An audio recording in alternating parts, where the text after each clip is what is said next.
Relais Banks. Donc, on va revenir sur la journée, sur la soirée folle d'hier. Putain. Franchement, hier, c'était une soirée à guetter en multiplex, hein, moi, je vous le dis, hein. C'était une soirée hier. Il fallait pas choisir juste un match. Bon, tu supportes ton équipe. Je veux bien comprendre que tu choisis sa chaîne. C'est la logique, tu vois. Mais franchement, hier, pour un mec comme moi, entre guillemets, où son équipe elle avait joué le mardi soir. Hier, mercredi soir, concrètement, c'était un match. Tu t'installes, tu te mets en mode Canal Plus Foot, tu te mets genre le multi et tu te régales. Tu te régales. Concrètement, les gars. Déjà, ça a commencé par ce Pafos AS Monaco. 2 buts partout. Alors, je vais pas revenir sur ce match-là parce que je l'ai fait dans ma vidéo précédente. Un peu cognoli, pas faire rentrer Pogba pour préserver le score, calmer l'expérience. Et derrière, Monaco mange cette égalisation à la 89e minute de jeu, ce qui lui pendait au nez. Je vais revenir donc sur les autres matchs. Copenhague, Almaty, il y a eu 3-2. Donc voilà, déjà rien qu'à 10, sur les matchs de 18h45, les mecs, on est sur 2, 4, 7, 9 buts. Entre Pafos, Monaco et Copenhague, Almaty, on est sur 9 buts sur 2 matchs. Exceptionnel. Ça prédisait une soirée folle. Ça prédisait une soirée folle. C'est ce qui s'est passé. Donc après, sur les matchs de 21h, PSG Tottenham, les gars. PSG Tottenham. Alors, concrètement, ouais, choqué. Choqué, alors, choqué. Moi, je voyais, concrètement, je voyais Paris dérouler. Concrètement, je voyais Paris dérouler au Parc des Princes. Tottenham, de ce que j'ai vu ce week-end contre Arsenal et de ce que je vois cette année en Première Ligue et en LDC, c'est pas fameux, quoi. Donc au Parc, je voyais quand même Paris mais surnager ce match-là. Et ça n'a pas été le cas, les gars. Ça n'a pas été le cas. Paris, hier, n'a pas son milieu de terrain. Je sais même pas s'ils gagnent le match. Concrètement, les mecs, faut dire ce qui est. Paris, si hier, ils n'ont pas leur milieu de terrain à un super niveau, Vitinha, Neves et Ruiz, Paris, je suis même pas sûr qu'ils sortent de ce match-là avec un match nul. Compliqué. Hier, c'est vraiment le milieu de terrain qui sauve le PSG. Et c'est là que tu vois que les absences de Mendes et Hakimi sont super importantes. Et elles sont voyantes. Et c'est là que tu te dis qu'Enrique, il va falloir qu'il trouve des solutions aussi. Parce que si ça se répète, parce que Mendes, il est sorti à la mi-temps, etc. Bref, tu ne peux pas te permettre, parce que juste Hakimi et Mendes ne sont pas là, de ne plus savoir jouer au football. C'est compliqué. Barcola. Alors moi, c'est pas de cette année, c'est depuis, même à l'époque déjà où il était encore à Lyon. Donc c'est pour vous dire, faut ouvrir son dossier, faut marquer en rouge, le refermer, le scotcher, poubelle. Combien de fois je vais vous le dire? Combien de fois je vais vous le dire? C'est pas un mec qui te fera gagner des matchs. C'est pas un mec qui te portera une équipe. C'est pas un mec qui te fera gagner une compétition. Non, non. Je suis désolé. En l'absence de Doué et Dembélé, de base, c'est à lui de prouver, c'est à lui de porter l'équipe, c'est à lui de faire montrer. Bah à chaque fois, flop. Ah, contre Le Havre, contre Nantes, contre Auxerre, il va le mettre son but. Ok. Mais contre les grosses équipes de Ligue 1 ou contre les grosses soirées européennes, nul, mauvais, pas bon, rien qui se passe. Et comme je vous ai toujours dit, ce mec-là, il lui faut de l'espace. À part pousser le ballon et courir vite, il ne sait rien faire d'autre. Dans les petits espaces, il ne sait pas éliminer. Il ne sait pas exécuter à 1-2 correctement. Il lui faut un espace, il lui faut juste un seul mec, avec derrière 30, 40, 50 mètres où il n'y a plus personne, et là il pousse son ballon. Ok, mais à part ça, frérot, à part ça, bah, il n'y a rien du tout. Il n'y a rien du tout, les gars. Donc Paris, ouais, hier, compliqué. Compliqué le PSG hier. Parce que si tu gagnes que 5-3 chez toi, et que c'est ton milieu qui te sauve, voilà, Chevalier. Ah, les gars. Les gars, 50 millions d'euros, les gars. Moi, je l'avais dit, hein. Je l'avais dit, mais Lille doit se frotter les mains. Lille doit se frotter les mains, les mecs. Ils ont archi bien vendu, franchement. Chevalier, 50 millions d'euros. Quand je vois qu'on a recruté Johan Garcia, qui a un chevalier dans 5 doigts, qu'on l'a recruté 24 millions d'euros, des barres de rire. À chaque match, il fait des bourdes. À chaque match, il fait des bourdes. Mais enfin, bref. Victoire quand même du PSG, 5-3. Paris qui est deuxième de LDC. Il y a 4-5 équipes à 12 points. Donc tu vois ce que je veux dire. Voilà. Et il suffit que tu perdes un match, que derrière le Barça qui est 18ème gagne, boum, revient à 2 points de toi. Pour ça, je vous dis, Calma, les gars, calma. Après, donc, il y avait Arsenal-Bayern, 3-1 pour Arsenal. Actuellement, meilleure équipe d'Europe. Actuellement. Mais moi, je vais pas m'enflammer, mec. Je vais pas m'enflammer parce que l'année dernière, l'équipe anglaise sur laquelle on parlait beaucoup et qu'on disait c'était la meilleure équipe d'Europe avec le Barça, c'était Liverpool. C'était Liverpool, les gars. Et regardez comment ils ont fini. Donc Arsenal, oui, actuellement meilleure équipe d'Europe.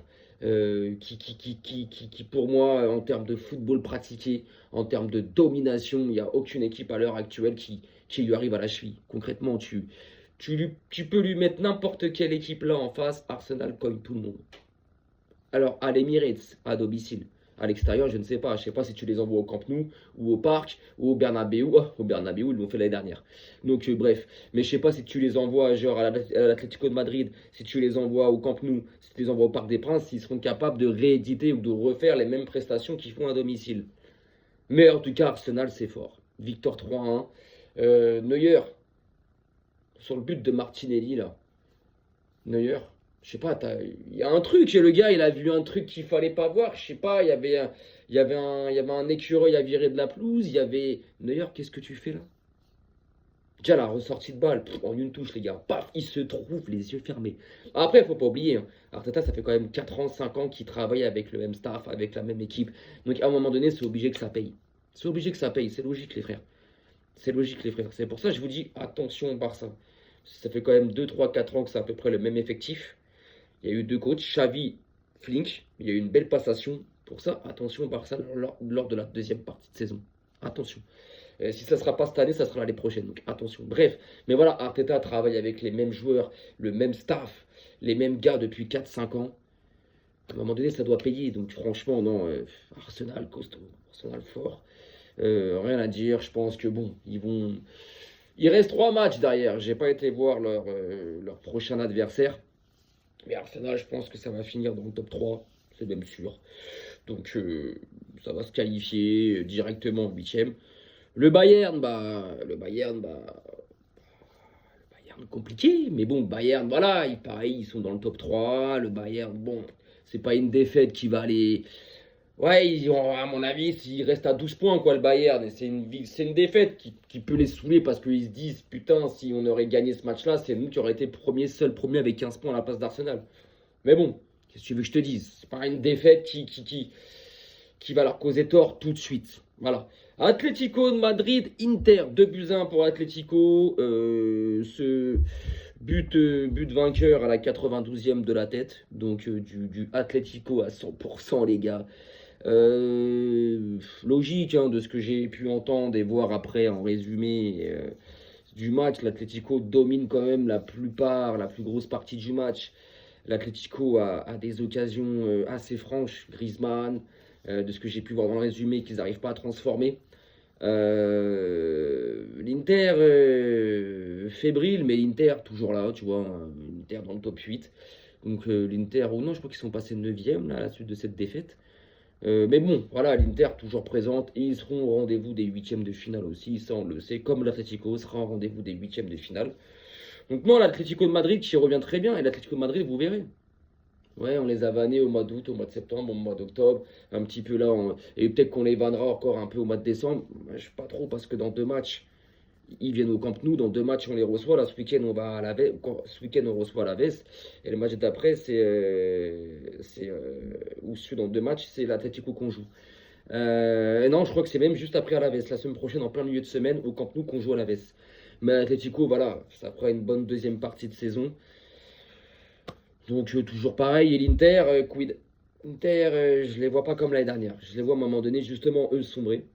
Hertha Francfort, Atalanta, 3-0 pour l'Atalanta, choqué. Bizarre ce résultat, parce que Francfort, de base, à domicile chez eux, c'est serein, c'est costaud, c'est fort, ça met beaucoup de buts. Voilà, ils ont pris tarif, quoi. Et l'Atalanta, c'est pas fameux, quoi. C'est pas fameux, mais bah, l'Atalanta a pris tarif, quoi. A pris tarif, mais quoi? L'Atalanta a mis tarif à Francfort, 3-0. Voilà. Liverpool Eindhoven, 4-1. Waouh. Wow, Liverpool, c'est la crise. Mais comme je dis, les gars, attention. Ils ont fait un recrutement à 500 millions d'euros. Ils ont recruté beaucoup de joueurs. Il n'y a pas encore d'automatisme. Attention que les automatismes ne se mettent pas en route sur la deuxième partie de saison et que Liverpool devienne un rouleau compresseur. C'est totalement possible, les mecs. C'est totalement possible, les mecs. Parce qu'à un moment donné, les joueurs qu'ils ont,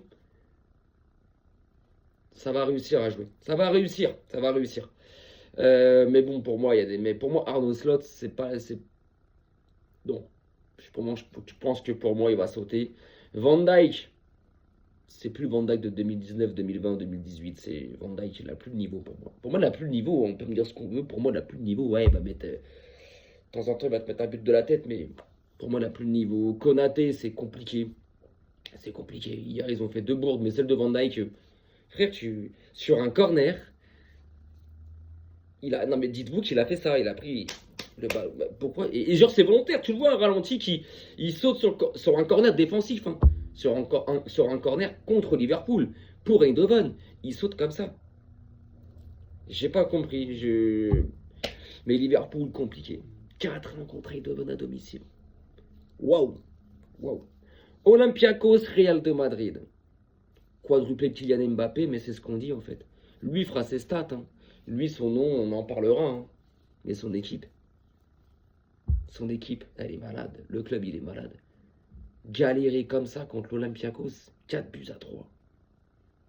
C'est là que tu vois que le Real de Madrid, ça va pas. C'est là que tu vois qu'en interne, c'est un bordel ce club. Voilà, et tout le monde en parle. Hein. Dans les vestiaires, en interne, aux entraînements, le club, c'est un bordel. Kylian, lui, il s'en tape. Hein. Il met ses buts, il s'en tape. Mais à côté, moi, je vous le dis, à côté, le Real ne gagnerait rien du tout. Il n'y a pas de jeu, il n'y a rien. Il n'y a rien. Si Mbappé ne te met pas 4 buts hier, tu perds 3-0, les gars, en fait. Mais c'est vrai, c'est réel. Si Mbappé ne te met pas 4 buts hier, tu perds 3-0 contre l'Olympiakos. C'est chaud. C'est chaud quand même. Hein.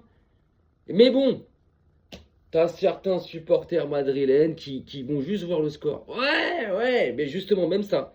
Tu vois pas que t'as gagné que 4-3 contre l'Olympiakos. Et t'as les autres les plus sérieux qui, eux, sont objectifs. Eux vont t'en parler foot et des problèmes qu'il y aurait le Madrid par rapport aux autres qui ont les yeux fermés. Oh, mais on a gagné, c'est pas grave. T'as quand même gagné 4-3 contre l'Olympiakos. Hein. T'as pas gagné 4-3 contre Arsenal, contre Paris, contre le Barça, non. Contre le Bayern, non. T'as battu 4-3, t'as galéré, t'as souffert. 4-3 contre l'Olympiakos, frérot. Compliqué, le Real, ça va être compliqué cette année. Moi, je vous le dis, le Real, ça va... À un moment donné, ça va exploser. Xabi Alonso, je suis même pas sûr qu'il fasse toute la saison, les gars. Je suis même pas sûr. À un moment donné, ça va exploser, les gars. Je vous le dis. Et vous allez voir la deuxième partie de saison du Real. Ça va être cataclysmique. Vous allez voir, hein, vous allez voir. Sporting, Bruges. 3-0 pour le Sporting, à domicile. Bon, net et sans bavure, rien à dire. Paris va les rencontrer dans 2 matchs. Ils iront là-bas, au Sporting. Attention quand même, hein, le Sporting, ça joue quand même. Bon, 3-0, sans bavure. Donc, ouais, non, une journée hier de Ligue des Champions prolifique. Prolifique en but. Là, je sais pas, comme ça, hier, je me suis amusé à compter avec mon pote. On était pas loin de la 50aine de buts passés, je crois, les gars. On est à la 50aine de buts passés. Donc voilà, les gars. Voilà pour ma part, pour mes 2 petites vidéos que je voulais faire sur ça. Prochain match, donc là c'est samedi 16h15, FC Barcelone contre le Deportivo Alavés. Donc là je ferai une vidéo d'avant-match comme d'habitude pour donner mon ressenti, pour donner mes envies, pour donner ce que j'ai envie de voir sur ce match-là et pour parler de la composition de l'équipe qu'il y aura à ce moment-là. Donc le match commence à 16h15, la vidéo arrivera aux alentours de 15h30 parce que généralement les compos elles arrivent à ce moment-là en Liga. Et puis après, on regardera en termes de football, c'est les autres matchs qu'il y a. Mais en tout cas, ma prochaine vidéo, les gars, sera à coup sûr samedi. À part si avant samedi, il y a d'autres sujets qui m'intéressent. Je sais que ce soir, il y a de la Ligue Europa, il y a du club français qui joue, dont Nice qui sera à Porto, où je vois Nice concrètement perdre là-bas. Peut-être que demain, il y aura une petite vidéo sur la soirée Ligue Europa de ce soir. On verra. Mais en tout cas, sûr, c'est samedi. 16h15, Barça à la baisse. Donc voilà les gars, je vous souhaite une bonne fin de semaine. Force pour ceux qui sont au boulot. Courage pour ceux qui sont à l'école. Et puis arrivederci les gars. Et visca le Barça.